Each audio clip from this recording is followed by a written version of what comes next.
맨유는 손흥민, 이강인 당장 영입해라. 알렉스 퍼거슨 전 맨유 감독 특별 지시. 맨시티의 독주를 막으려면 손흥민, 이강인 필요하다.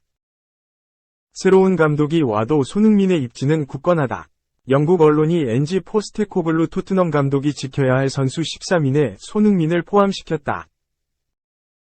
이번 시즌 토트넘은 안토니오 콘테 감독에 이어 크리스티안 스텔링이, 라이언 메이슨 두 감독 대행 체제를 거치면서 실망스러운 성적을 냈다. 리그에서는 상위권까지 올라갔다가 2월부터 곤두박질 치면서 8위로 마쳤다. 리그컵과 FA컵, 우에파, 유럽축구연맹, 챔피언스리그에서도 일찌감치 탈락하면서 2007-08 시즌 리그컵 우승 이후 이어졌던 무관 징크스를 깨뜨리지 못했다. 결국 토트넘은 시즌 종료 후 팀 재건을 이끌어줄 새 감독을 찾아 나섰다.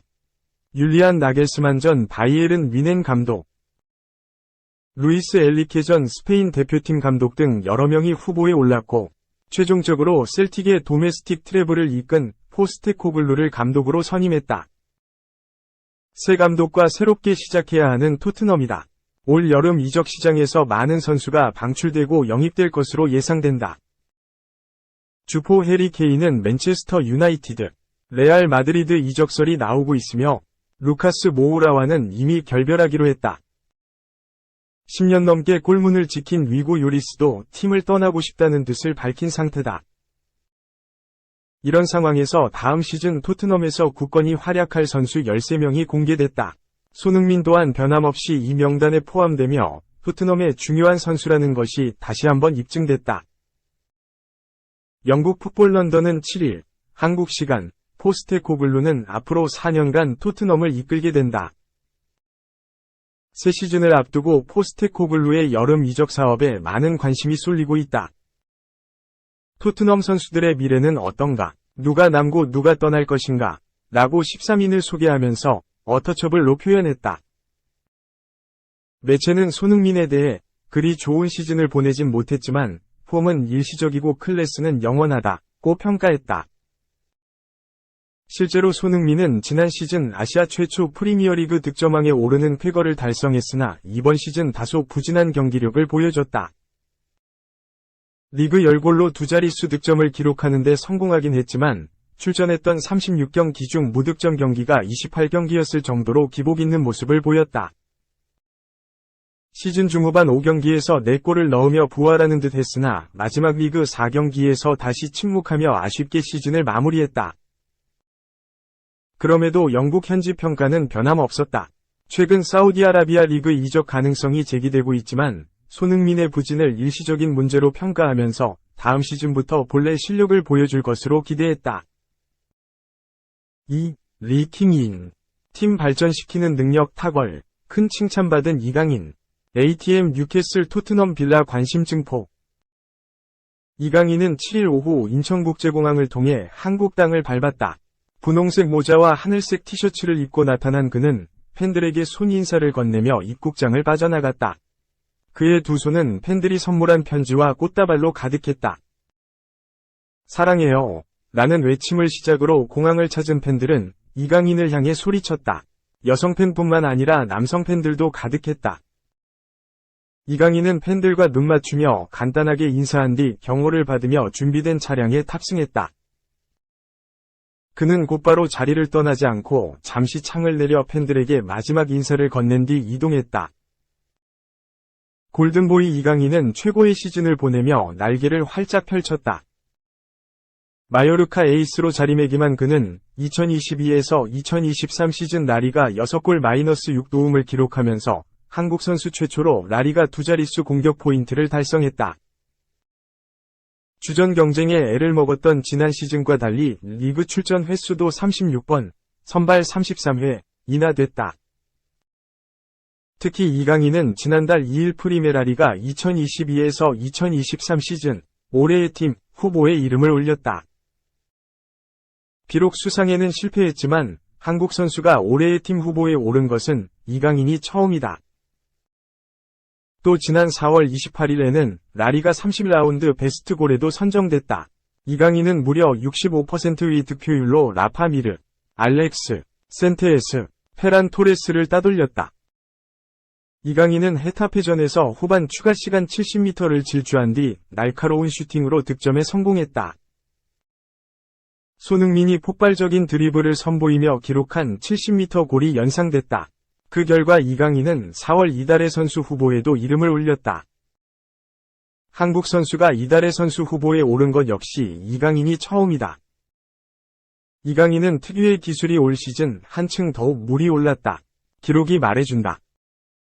이강인은 올 시즌 90번의 드리블 성공을 기록했다.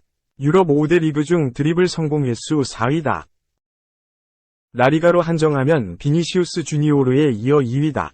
성공률은 더욱 놀랍다. 68%다. 압도적 1위다.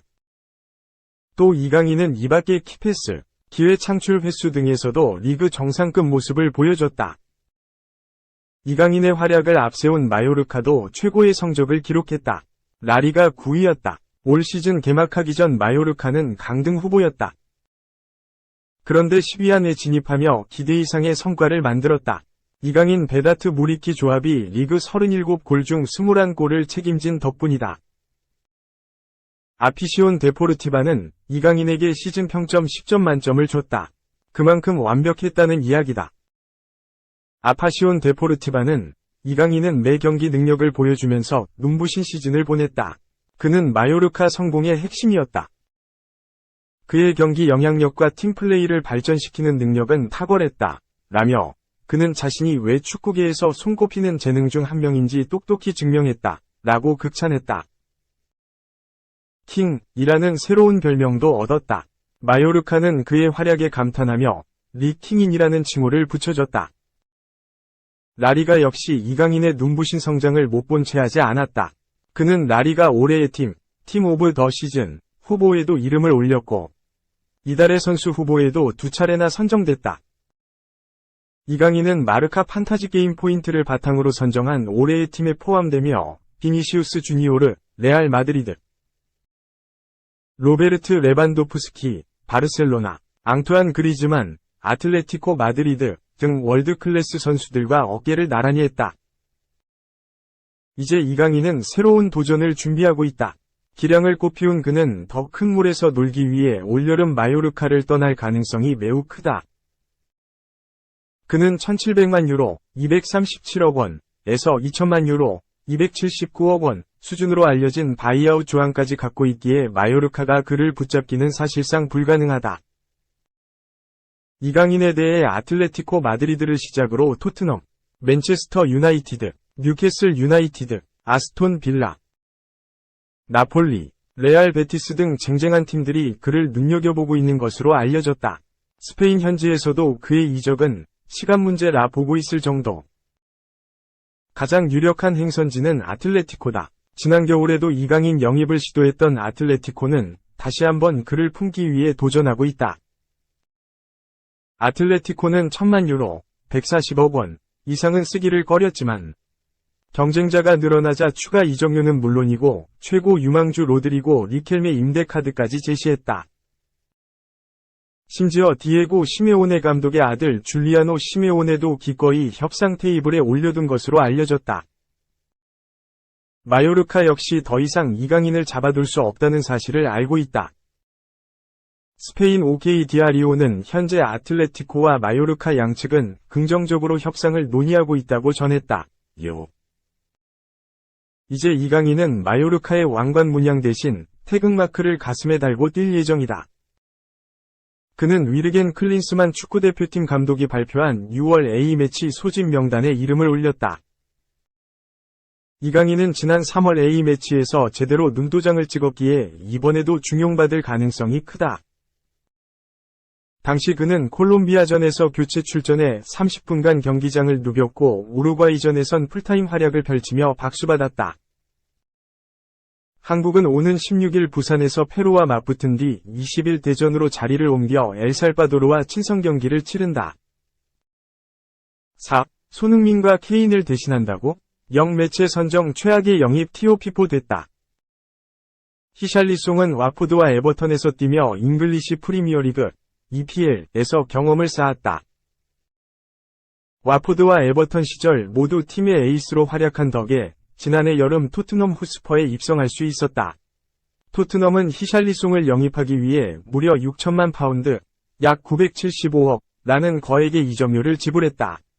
이는 한기 운동벨레에 이어 토트넘 역대 이적료 2위에 해당하는 금액이었다. 토트넘이 히샬리송을 영입한 이유는 명백했다.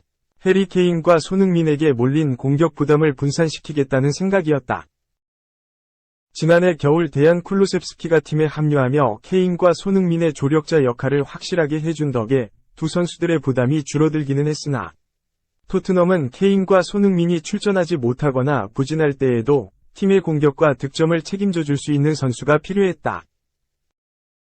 와포드와 에버턴에서 히샬리송이 보여준 모습을 생각하면 이런 기대를 품을 만했다. 그러나 히샬리송은 토트넘에 입성한 직후부터 귀신같이 부진에 빠졌다. 유럽축구연맹, 우에파, 챔피언스리그, UCL, 조별리그 경기에 출전해 득점을 터뜨리기는 했으나 리그에서는 도통골이 터지지 않았다. 토트넘이 비싼 돈을 주고 히샬리송을 영입했지만 여전히 토트넘의 공격은 케인과 손흥민이 책임져야 했다. 히샬리송의 부진이 길어졌기 때문에 두 선수들의 부담도 줄어들지 않았다. 부진을 이어가던 히샬리송의 리그 마수거리 득점은 시즌 막바지가 되어서야 터졌다. 그러나 반등하기엔 이미 늦은 시점이었다. 결국 히샬리송은 비싼 이적료에 걸맞지 않은 모습을 시즌 내내 보여주며 팀의 성적에 기여하지 못했다. 현지 매체가 뽑은 최악의 영입 명단에도 이름을 올렸다. 영국 데일리 메일은 2022에서 23시즌을 돌아보며 최악의 영입이 된 선수들 10명을 선정했는데 히샬리송은 여기에서 네 번째 순위에 이름을 올렸다. 매체는 히샬리송에 대해 히샬리송은 터무니없는 이적료의 희생양이었다. 히샬리송은 지난해 여름 엄청난 성공을 거둔 이적 시장이라는 평가를 받으며 토트넘에 합류했다. 그러나 토트넘의 결정은 시간이 지날수록 더 나빠 보였다. 라며 히샬리송의 시즌을 평가했다.